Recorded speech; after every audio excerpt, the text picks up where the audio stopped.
You want to make sure you're painting on a clean canvas. That means the whole nail is prepped. There's no cuticle stuck. There's no pieces of anything in it, no dust, nothing. That's going to make a whole bunch of a difference.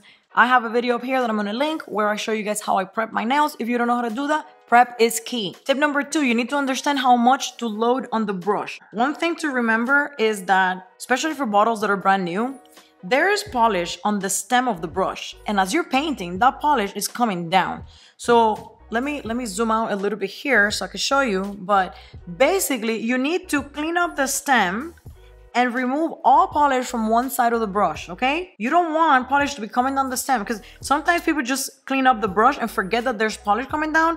You want to remove the one that's on the stem and remove all polish from one side of the brush. Nothing should be dripping down. If you have a drop, just tap it against the, the neck of the bottle, and you basically just want to have one side loaded and the other one polish free. All right, this is a tip from when the brush is too wide and I had to pull up a loud lacquer, which is the widest brush I have, because most brushes I'm fine with them because I have wide nail beds. But anyways, if it's too wide, you can just tilt the brush like this. You don't have to paint. You don't have to paint with the paddle. You can paint with the side. Now, of course, when you remove the polish in this scenario, you have to think about the fact that you're going to be doing this and just remove the polish accordingly. But yes, you can basically just paint with the brush on its side.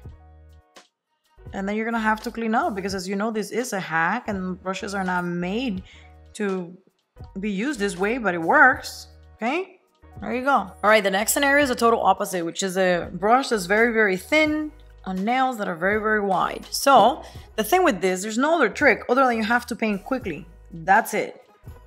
And if you have a formula that's bad and you have a thin brush and you have wide nails, you're basically just screwed. Like, don't wear that polish, okay? I didn't even paint that quick here, but the formula is good. But there's no other way. You have to cover a lot of real estate on a tiny, tiny brush. And that's just, you just have to go quickly so the things are not a mess. If you grab a polish that dries too quickly or the formula is bad, all that brushing that I did one on top of the other will look streaky and it will be a mess. So maybe let's just not pick polishes that have that. But if you do have one, like this one, which is a good formula, you can just paint quickly, normal, Just don't linger on it doing many, like a million brush strokes. All right, the next thing is, you have a round cuticle line and you have a flat brush, which is typical for brushes by OPI, China Glaze. There's a bunch of them that are flat. What you want to do, because usually when we paint, we do this. We go center and then we go the sides, right? But then you get that little corner. Now what you want to do is focus. You can still do the first one the normal way. When you're doing the sides, don't go forward. Incline the brush so that the corner of the brush is what leads the paint. And here you do the same. Basically incline the brush and focus on that little corner, this little corner, okay? And then you can get a beautiful round paint job without a problem. Okay, I'm going to do it one more time just for a visual. But yeah, basically you want to just focus on this little corner and then the other little corner. And you see how I have the brush tilted? That's it, okay? Now we have the opposite of that, which is you have a straight cuticle line and you have a round brush, okay? Sometimes that happens, and one thing you can do is usually applicable mainly for thumbs because they're the widest ones, but you want to do one line on the side, tilt the brush, do this, and then do the other. Boom. Beautiful, okay? All right, this next tip, you probably see me already like doing it during this video, but I want to like explicitly talk about it, and that is tilting your finger so that gravity helps you. And let me show you. If I'm painting the sides of the nail, I do this so that if the polish is flowing somewhere, it's not going outside of my nail. So let's say that I'm doing this, you're gonna see me tilt that finger. If polish is gonna go anywhere, it's not gonna go into the cuticle area, it's gonna go into the nail, which is fine. The same happens if I'm doing the other side, you're gonna see me tilting probably. Sometimes it depends on the formula. Some formulas already tell you that they're not gonna go anywhere. So this is specifically useful for formulas that might go all over the place.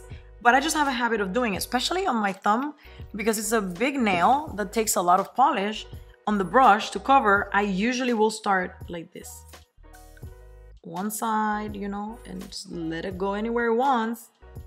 But gravity rules, right?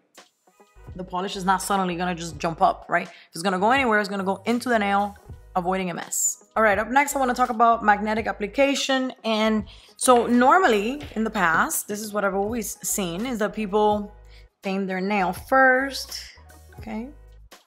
And then they magnetize it, right? Which is fine. You could do that. The problem I have with that is that if you're like me, you're clumsy. Even if you're not clumsy, you might come across this. You have to hold this for a while. And you need to hold it there without moving it, without bumping it into a nail. That's just not possible for me. I always mess it up. So this is the other option. You can put the magnet under and it works just as well, assuming the magnet is decent, you know, it has a strong pull. And then when you paint, the line is already there and you can just chill here. You're not messing up your line. You're not bumping into anything. You can just wait here as much as you want.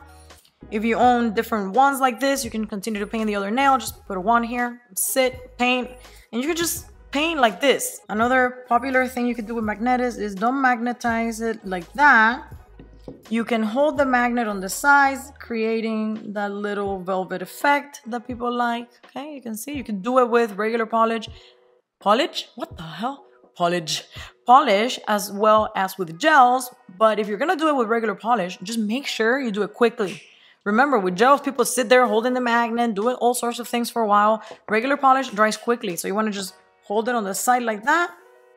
Once you get your velvet effect, you're done, okay? All right, the next thing is applying glitter with a sponge. I'm gonna try to do this as quickly as possible. So if you, again, let's repeat. If you were to apply this the normal way, it's a little bit, you know, sparse, and you might need a bunch of coats before it gets like a glitter bomb. But if you apply it with a sponge, this is what happens. I'm gonna cut this just so that I can get more surface. I have a whole video on this. I'm gonna link it, but anyways, just show you. Basically put it on the sponge, and the sponge just soaks in all the liquid, and when you bring it to your nail, you just have glitter left, okay? You're gonna continue to do this until your nail is completely covered in the glitter, right? It's faster and looks better than attempting to do a million freaking coats of polish to get the full coverage that you want, okay? So as you keep building up, don't hit it where you already are covered. Just try to hit it in the places that are a little bit empty, just, you know. Anyways, you guys get the gist of it. And then one thing that I like to do at the end of my sponging, I'm gonna show you, is I like to do one coat of the polish again, because I feel like it just makes it look nicer and like as if the polish was applied the normal way, you know? Like with all that shine and whatever finish it might have, anyways, right? So then one thing I like to do is, once I do this, I just separate, right? I just do a little quick separation between the polish that's on the skin and the polish that's on the nails, so that when I pull the liquid latex, things just don't pull each other, okay? There you go.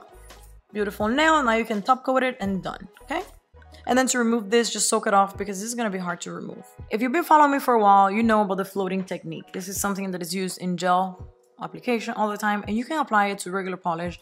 Not all polishes are going to be floating friendly, because if the formula doesn't self-level, you're already lost, okay? Usually, things like ballet slippers are notorious for being streaky. So you're going to do your first coat very thin, and you're going to apply a lot of pressure, okay? I want you to remove all excess, and it's gonna be streaky, and that's fine, okay? So one thing to note is that when I load my brush for floating, I'm not loading this, okay? That's not what it means. I'm removing polish from one side of the brush all the same, and the only difference is that when I'm applying it, instead of putting pressure on the brush, I'm basically laying it on the nail, okay?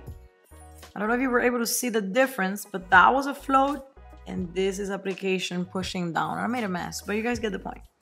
Sometimes if you do just a second coat with or without float, you're gonna be okay. But sometimes if you don't float, you still see streaks.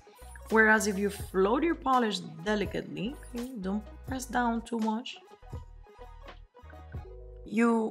it just kind of like self-levels into a way that doesn't leave streaks behind. Now, for this one, I was trying to show you other stuff, so I couldn't like show you proper applications. So let me do it again, and I'll just let you guys watch so you get an idea.